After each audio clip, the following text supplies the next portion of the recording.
Michael, yeah. Related to that, the Greek and Israeli defense ministers, yesterday they called on the Turkish government to stop supporting terrorism. The Greek defense minister said the bulk of Islamic State oil and terrorist financing flows through Turkey.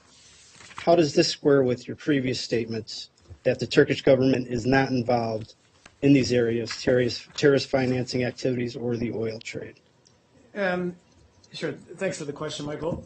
We've addressed this on multiple occasions, and I would also point, I don't have the document in front of me, but we actually did a background briefing with a senior State Department official who really walked through why this wasn't a valid allegation or accusation to say that Turkey was actually smuggling ISIL or Daesh oil.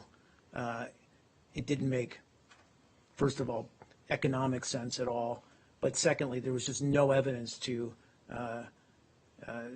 those allegations that there was some kind of high-level Turkish government involvement in some oil smuggling. We just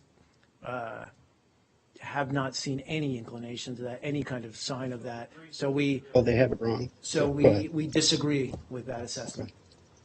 Even if there's no hard evidence, are you concerned about neglect facilitating this process? Do they need to crack down on extremists more?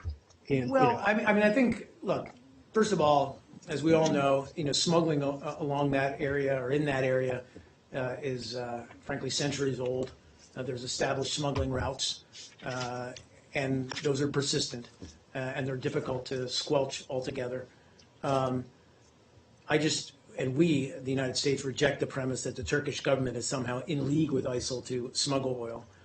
We just see no evidence to support that accusation.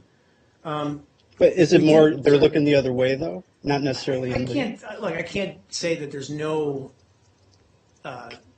type of smuggling taking place along the border.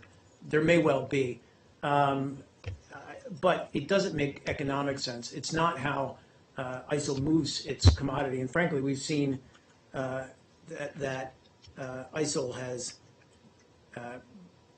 the more prevalent practice is for ISIL to sell its oil at the wellhead, the point of production, in Syria and in Iraq, frankly. And the oil is sold directly to smugglers and middlemen and truckers, rather than ISIL kind of engaging in some broad distribution network. It's quite the opposite. Please.